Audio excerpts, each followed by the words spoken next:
Hello student, my name Ankita. I hope आप सब अच्छे ही होंगे। मैं आपको पास्ट इंडेफिनिट टेंस का सेकेंड टाइप इंटेरोगेटिव सेंटेंस पढ़ाने जा रही हूँ। इससे पहले मैं आपको पूरी डिटेल देना चाहूँगी। पास्ट इंडेफिनिट टेंस जो होता है उसकी डिफाइन क्या होती है। जिन हिंदी वाक्यों के अंत में ता था, ती थी, ते थे आदि शब्द आते हैं वे वाक्य पास्ट इंडेफिनिट टेंस के कहलाते हैं। इसकी इसकी हेल्पिंग वर्ब होती है डिड। इसकी हेल्पिंग वर्ब क्या होती है? डिड। और इसकी मेन वर्ब होती है second form and first form. Simple sentence के साथ देखिए इधर, सिंपल सेंटेंस के साथ second form, negative and interrogative sentence के साथ फर्स्ट फॉर्म का यूज करते हैं।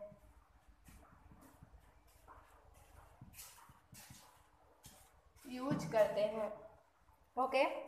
इसके बाद सिंपल सेंटेंस आपका कंप्लीट हुआ।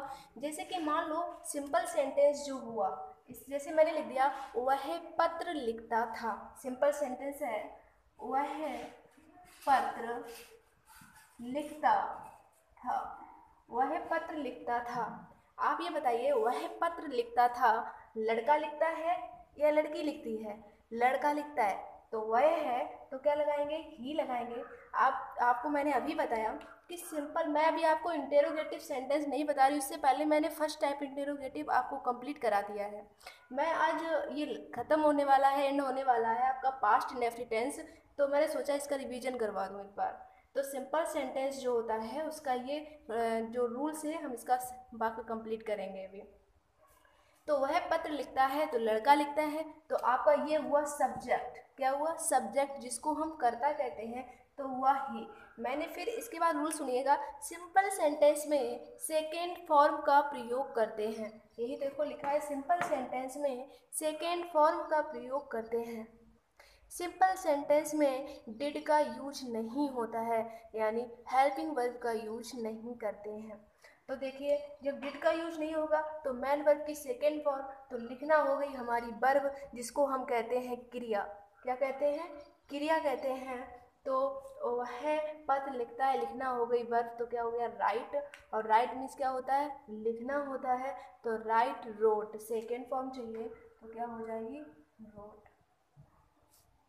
इसके बाद रोड हो गई। अब इसके बाद क्या लिखता है? पत्र। ये हमारा कर्म हो गया, जिसको हम ऑब्जेक्ट कहते हैं। तो ही रोट ए लेटर। वाक्य आपका कंप्लीट हुआ।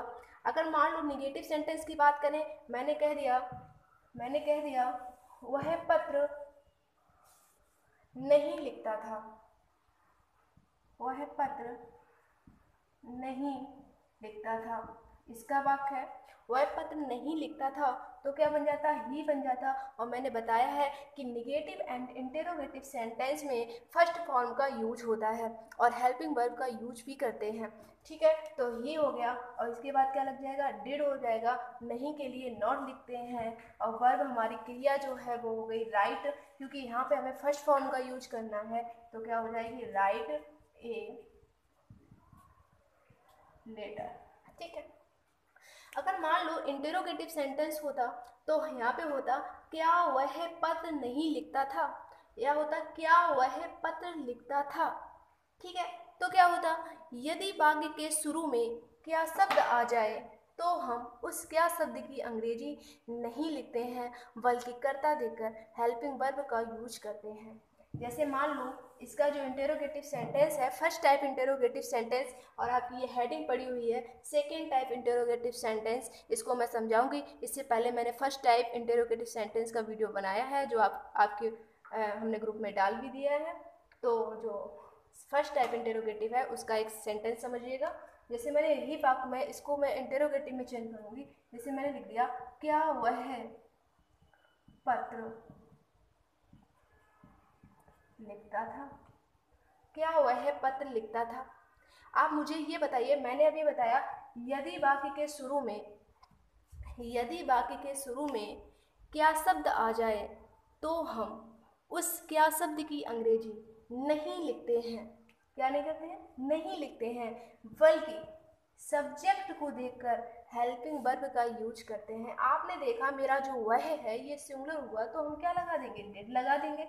लड़का है तो सब्जेक्ट जो है हमारा क्या है? लड़का, लड़की तो है नहीं, लड़का है तो क्या लग जाएगा? ही लग जाएगा। लिखना जो हमारी है राइट, फर्स्ट फॉर्म ही लगेगी तो राइट ए लेटर और क्वेश्चन मार्क चिन्ह। ठीक है, फर्स्ट टाइप आपका कंप्लीट हुआ। इसी तरीके से सारे वाक्य कंप्लीट होंगे आपके। सेकेंड टाइप इंटरोगेटिव सेंटेंस समझिएगा। सेकेंड टाइप जो इंटरोगेटिव सेंटेंस होता है, इसका जो रूल होता है, यदि वाक्य के बीच में वाक्य के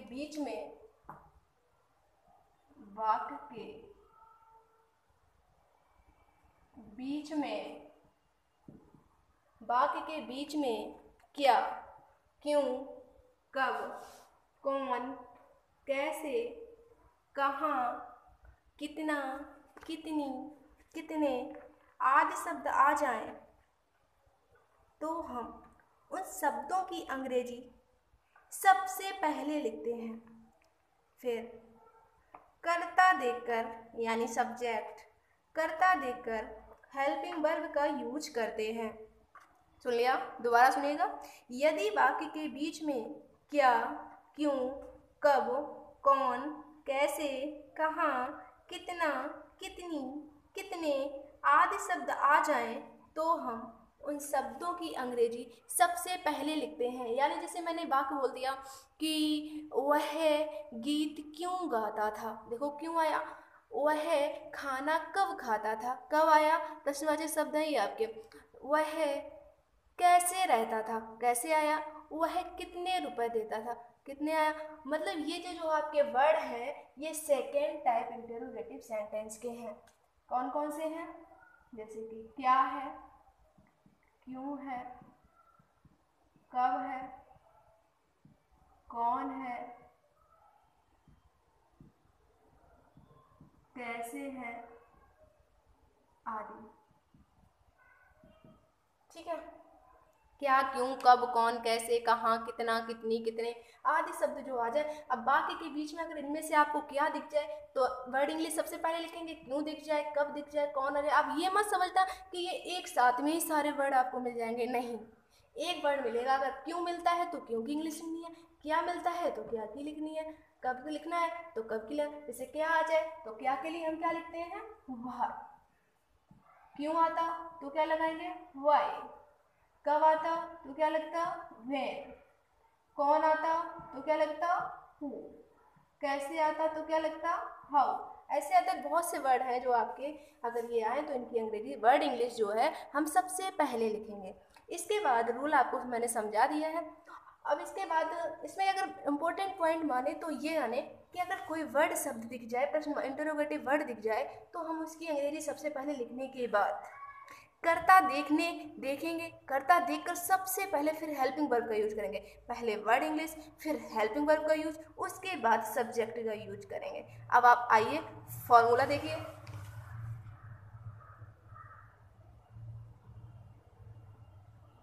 फॉर्मूला में सबसे पहले फॉर्मूला में सबसे पहले तो वर्ड इंग्लिश आएगी।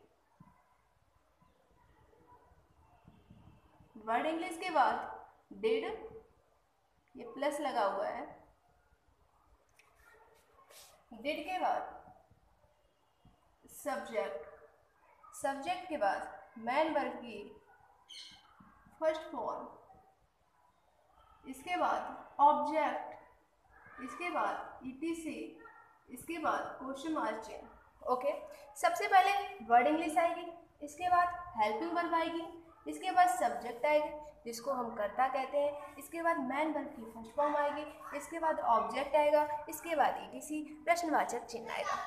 इंटरोगेटिव सेंटेंस में प्रश्नवाचक चिन्ह का प्रयोग करते हैं। ये भी रूल है आपका, इम्पोर्टेंट है। अगर आप प्रश्नवाचक चिन्ह का प्रयोग नहीं करेंगे तो आपका वाक्य जो है वो गलत माना जाएगा।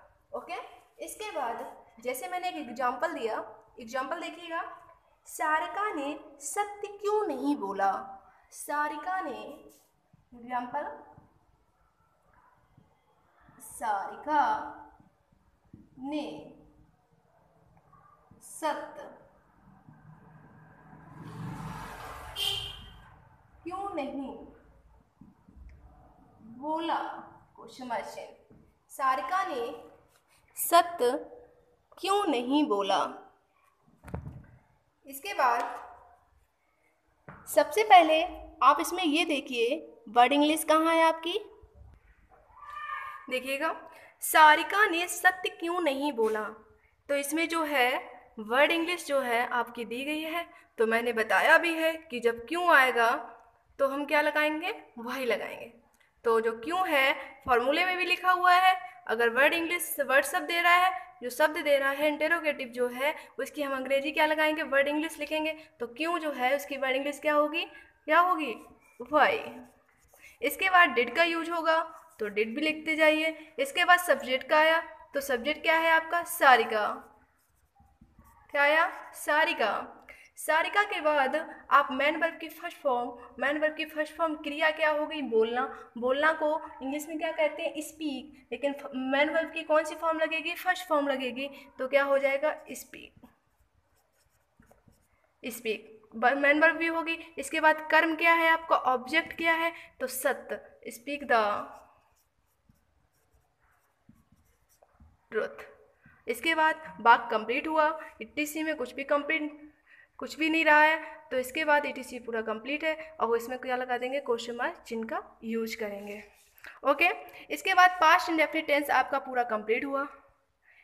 इसके बाद नेक्स्ट वीडियो डालेंगे पास्ट कंटिन्यूअस टेंस। ओके।